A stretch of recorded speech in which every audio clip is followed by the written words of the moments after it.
Good afternoon, everyone. And this is our second year of this project. And thank you very much for EAL Fund for supporting us. And basically, the project is a combination of bringing EAL students who use English as an additional language and tutors, writing tutors into one classroom. So the project itself is we adopted a collaborative ethnographic research where tutors are not just the tutors themselves, but they have multiple hats, and peer tutors, classroom observers, co-participants as curriculum designers, conference presenters, and researchers, and more. And we wanted to, for this presentation, we wanted to focus on the experience of the tutors specifically. But just to give you, before we go on to this, just to give you a context of why this happened is because of the internationalization of higher education, where in Canada, or many English-speaking universities where international students population of international students has grown up significantly, and that constitutes about 15% to 25% of our student population, although despite recently there is some shift in student population due to the recent immigration policy. However, we have a large student body that we have to address. At the same time, there is a rise of generative artificial intelligence, and I'm not going to talk about this is the major fault of the issue that we are encountering, but it has raised a lot of significant issues and concerns related to students' writing and in academic integrity and academic misconduct, which we will elaborate more. And the project is coming from those two foundational courses, academic writing and tutoring writing. And those two, the new courses that we have recently created, and then now it's our third year of teaching it, is Advanced EAL and Advanced Tutoring Writing Center Administration. And and thanks to the EAL Fund, this is our second year, and we have made some major changes where instead I asked writing tutors to have a post-written reflection, but we shifted to post-observation debriefs because we were able to engage in what we observed during the class, and then we brainstorm. So what can we do? What can we change? What can we address? And so it becomes more recursive and immediate at the same time. And I also wanted to incorporate that writing tutors are not just the classroom observers, but also the participants and tutors and the researchers. So there was a more visible presence and they have taken active roles where tutors are becoming the curriculum redesigners and implementation part of the curriculum, implementing our curriculum, and they are also co-designers of this. And so also I have come to understand that our tutors are excellent, and I wanted to bring their strengths into my classroom. So I found that this opportunity was really, really great. Just to talk a little bit about the course, and myself as someone who is a BIPOC member who is using English as an additional language, myself has really struggled not knowing what it means to write academically. And I've encountered the Chomskyan's linguistics that value a native speaker's innate ability doesn't really speak to my own writing at all. And I found that Sydney schools that is focusing on functional aspects of language really sparked my interest in how I can adopt their theory into my own writing as well as my teaching. So I inspired by those Sydney scholars, genre-based functional linguistics that emphasizes the audience and genre and the function of the language. I incorporate 3 major assignments where I ask students to write a comparative autobiography where how do they wrote in their countries versus what kind of experience that they have upon their arrival to Canada. And in their second assignment, I asked them to choose a specific genre and of their that is very discipline specific, and I asked them to do a genre analysis and then document their writing genre analysis process. And then the third assignment was applying that genre and then choose the topic of their interest in their discipline, as well as a genre that they also getting familiar with. And then they write a paper and they write the final reflection. And in the course, because of there is a growing usage of students, growing usage of AI, we also actively discuss about the AI literacy. And we had in-class debate and talk about ethical AI use, and also what is the AI policy specifically for this course. However, we have encountered, particularly this semester, is a significant in-class drop in in-class attendance and participation. About 2/3, sometimes half of our students don't come to class, unfortunately, because I wouldn't say it's the fault of the AI, but the kinds of available material conditions that make them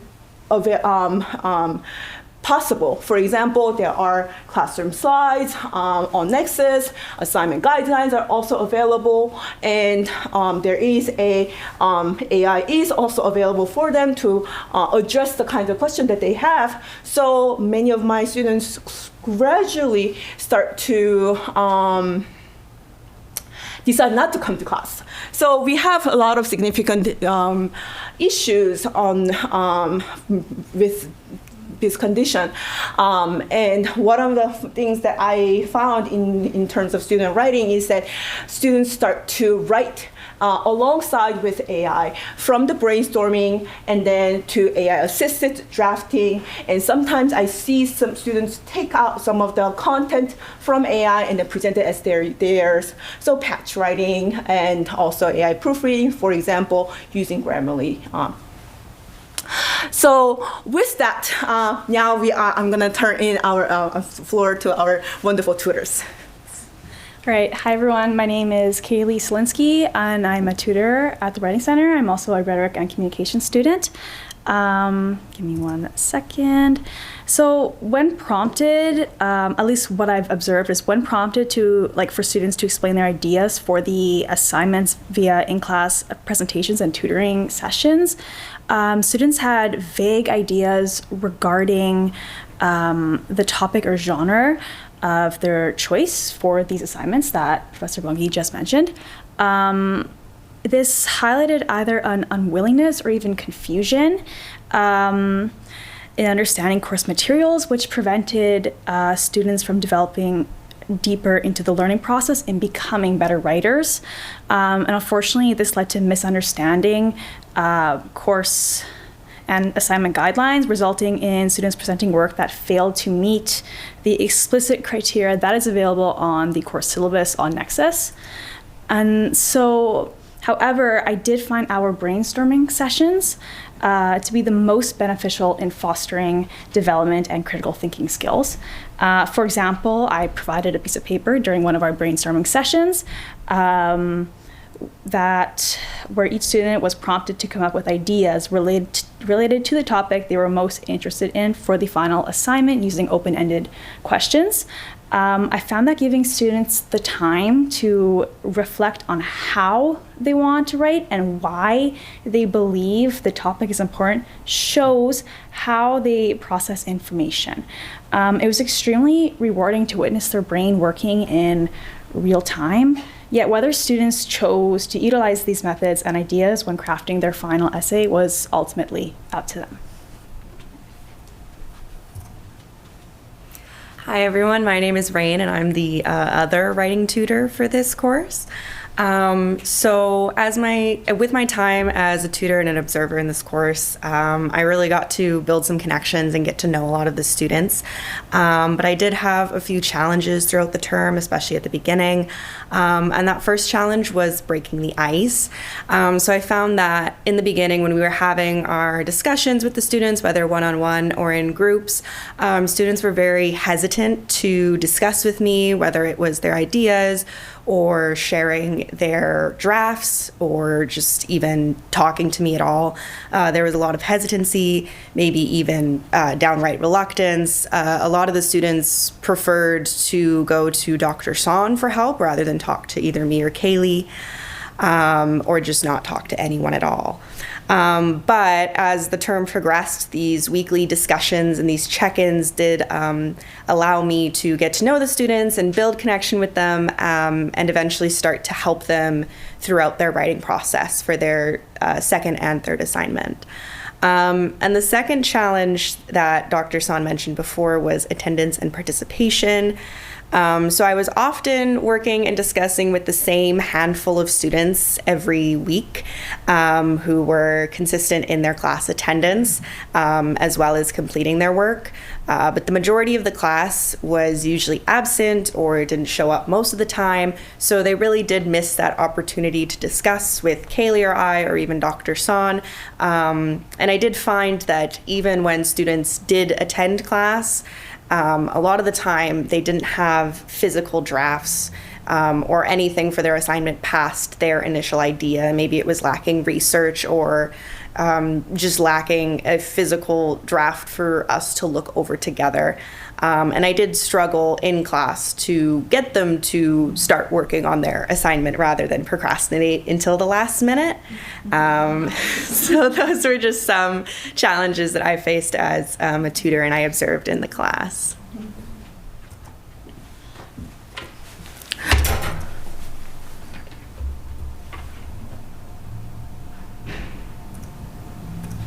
So there are some, we don't have, unfortunately, the good, happy ending, but there are a lot of concerns and questions.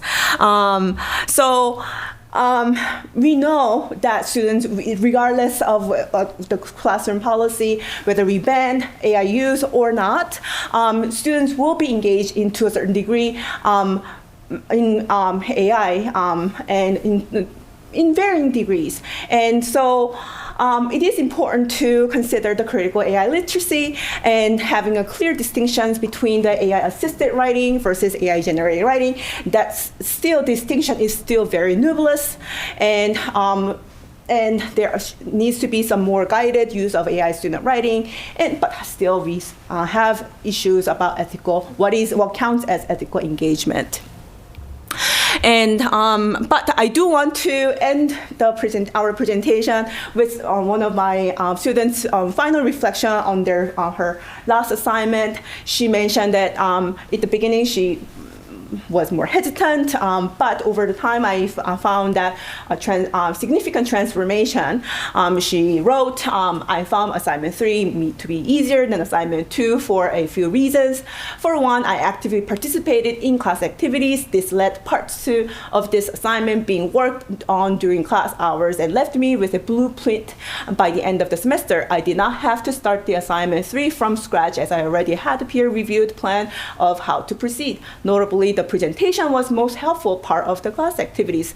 This is because of the feedback I received that allowed me to rethink how I was going to approach my paper and points that I should consider. Being able to watch my classmates' presentation also sparked ideas about my own paper, such as formatting.